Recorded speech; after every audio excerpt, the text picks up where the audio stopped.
Le prochain exposé repose sur le développement d'une approche 5.0 dans l'innovation, le cas du projet Codemo, qui va être présenté par Aesio Santé et Annette Belay.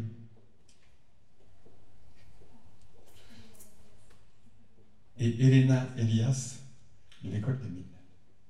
Bonjour à tous, donc je remplace aujourd'hui Guillaume Guerlin, qui est notre directeur de la recherche et de l'innovation, qui pour des raisons de santé ne pouvait pas se déplacer aujourd'hui.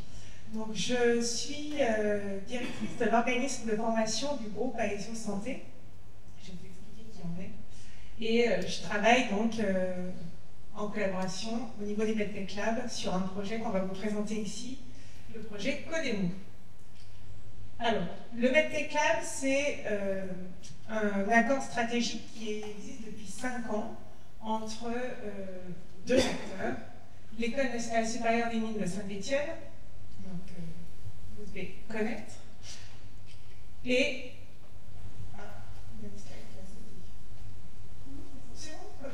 et donc notre groupe, le groupe Aesio Santé. Donc Aesio Santé, on est établissement de santé et de soins du Code de la mutualité, livre 3. Donc, la richesse de notre groupe, c'est qu'on est implanté sur le quart sud-est de la France et qu'on est réparti sur plusieurs filières, représentant ainsi une variété de métiers du secteur sanitaire et médico-social.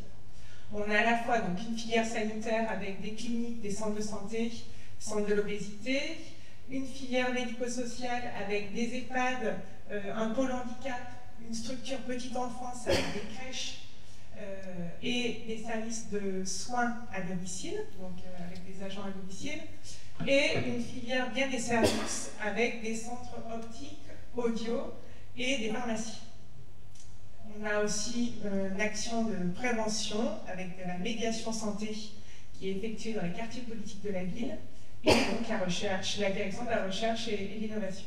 Tout ça, c'est 5100 professionnels, 200 établissements de santé et de soins, et donc c'est une pluralité de métiers et d'acteurs. Le centre d'ingénierie et de santé donc, de Saint-Étienne porte ce MedTech Lab.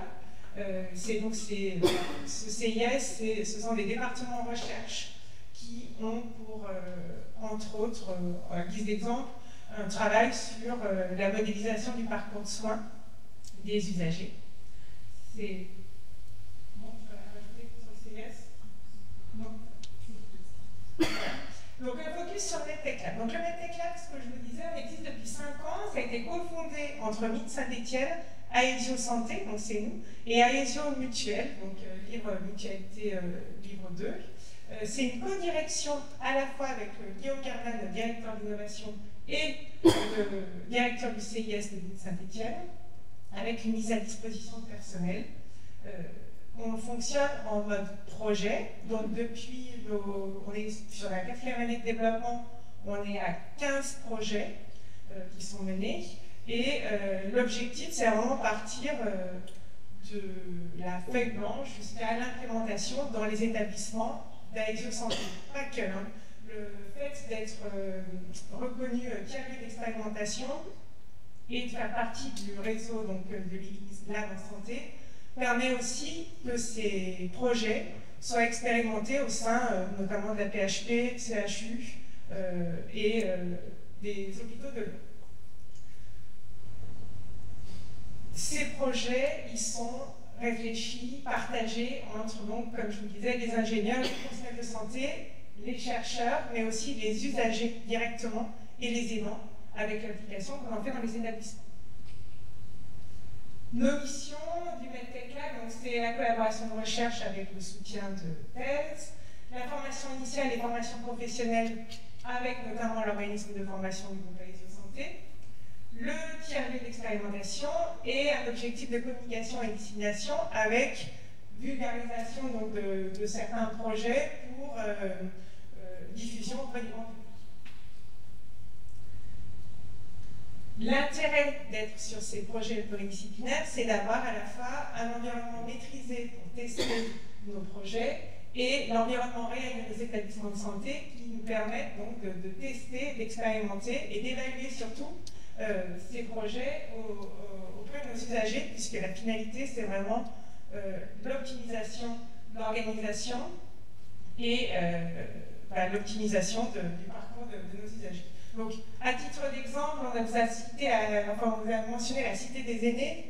La Cité des Aînés, c'est un lieu qui permet de regrouper différents lieux de vie. Donc, le premier a été créé à Saint-Étienne. C'est un EHPAD qui permet de regrouper une résidence autonomie, un espace de coworking, un jardin partagé, une brasserie et une programmation culturelle qui permet ainsi de faire venir les habitants du quartier au sein de l'EHPAD pour pouvoir se rencontrer, échanger et donner une dimension ouverte sur le quartier à cet EHPAD de demain.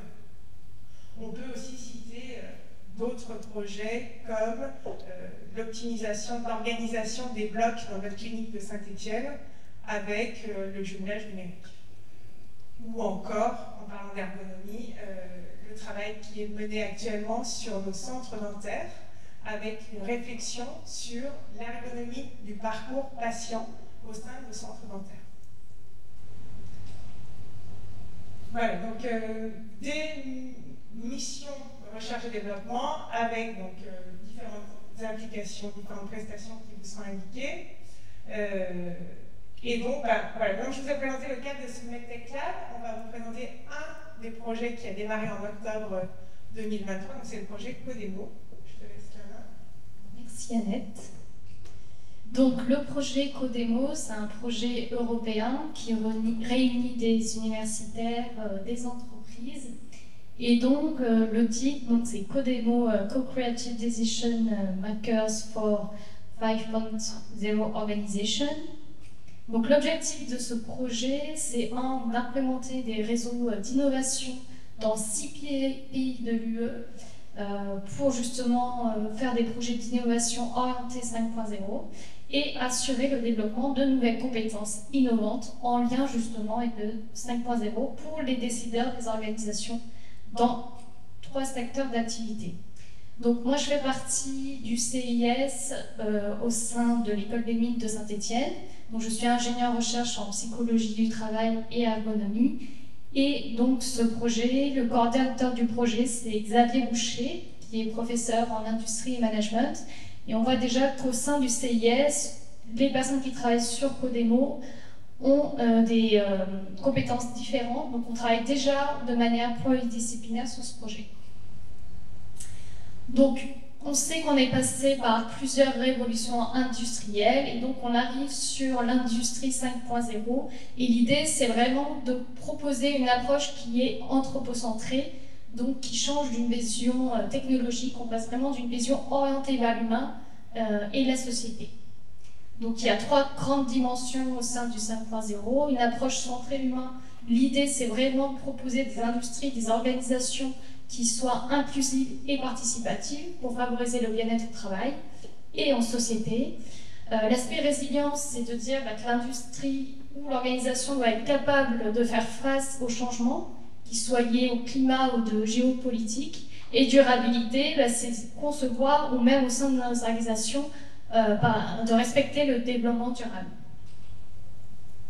Donc il y a une nécessité aujourd'hui, dans la dimension de la société 5.0, de collaborer tous ensemble, que ce soit les universitaires, les industries et la société, où l'idée c'est que vraiment ils soient considérés comme des acteurs égaux qui peuvent apporter finalement leur expertise. Et tout l'enjeu c'est de savoir comment on peut collaborer ensemble pour justement proposer des innovations.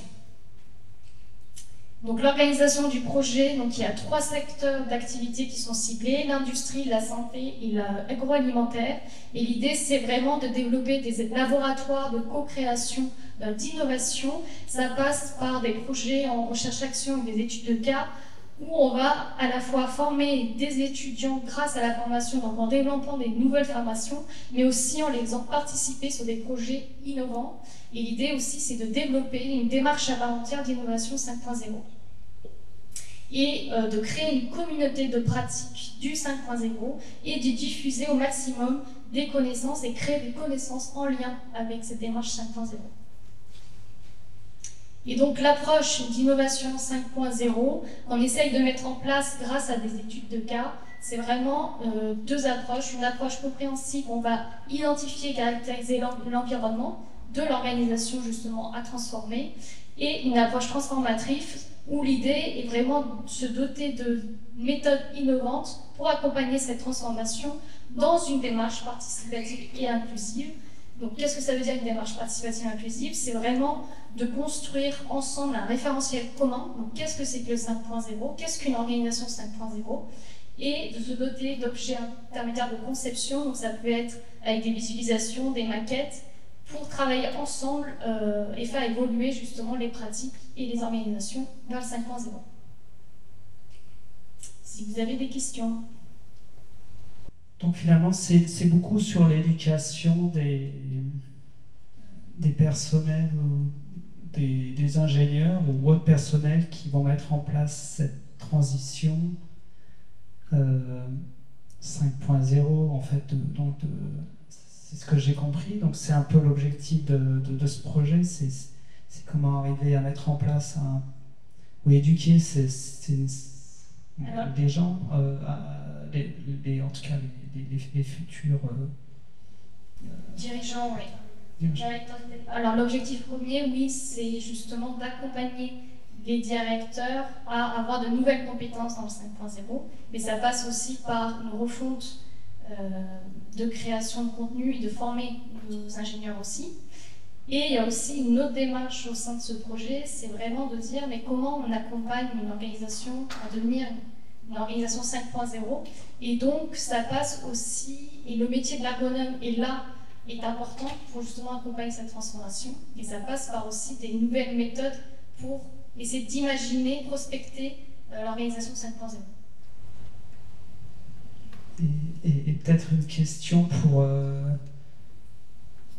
vous qui est à Aesio, comment on peut convaincre une clinique hospitalière avec des personnels qui sont épuisés et au taquet, qu'il faut se soucier de l'environnement et qu'il y a des process qui devraient changer peut-être? Oui, alors on a commencé là, le travail par une étude, on a ciblé 2 filières. Pour le moment, on est centré sur nos filières des pharmacies et sur les filières du service à domicile, parce que ce sont des filières qui sont très impactées sur l'arrivée du numérique. Et justement, de fait, en fait, ils ont forcément été confrontés à cette arrivée du numérique, à de la résistance.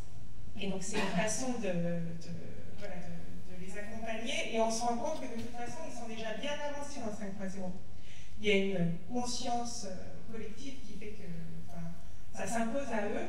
Après, bien évidemment, on est dans un secteur d'activité qui est impacté par des problématiques de recrutement.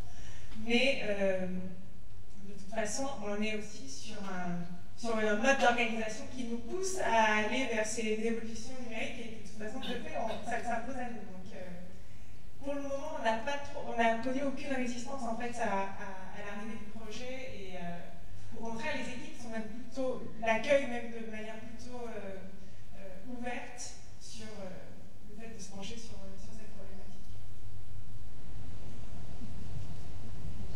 On échangeait tout à l'heure, effectivement, il y a une volonté de faire progresser les pratiques, les organisations, mais le problème, c'est de savoir comment et quels outils. Donc l'idée, c'est justement de définir ces outils-là et cet accompagnement-là adapté. Et est-ce que c'est facile de convaincre les gens aussi pour pouvoir avoir ce centre avec des personnes du 3e âge qui sont entourées de vie qui les remet finalement dans la vie socialement, ce qui est super intéressant pour eux? Est-ce que c'est facile de décider les gens à faire des villes 5.0 finalement? C'est-à-dire de les impliquer dans l'évolution. Et disons que monsieur Buis doit faire un nouveau building et vous lui dites ben là il y aura un EHPAD, là il y aura des bureaux, là il y aura un centre commercial. Est-ce que ça passe facilement? pour l'instant, enfin en début de projet. Par contre, on est en train d'évaluer la Cité des aînés, donc justement une nouvelle forme d'organisation qui peut s'apparenter à une forme d'organisation 5.0. Mais maintenant, il faut questionner, il y a tous ces espaces partagés, mais comment ils sont utilisés, comment les personnes s'approprient ces lieux-là. Et en fait, c'est pareil, c'est-à-dire qu'on ne peut pas leur demander « vous imaginez quoi demain ?» C'est compliqué. Par contre, dans des séances de design thinking, avec justement de créer cette ambiance d'intelligence collaborative, avec des exercices, on peut amener aux personnes âgées notamment, en créant des méthodes adaptées aux personnes âgées, pour qu'elles s'imaginent, se projettent vers de nouvelles formes d'organisation, soit via des espaces, soit avec des nouvelles activités, etc. Donc oui, c'est possible.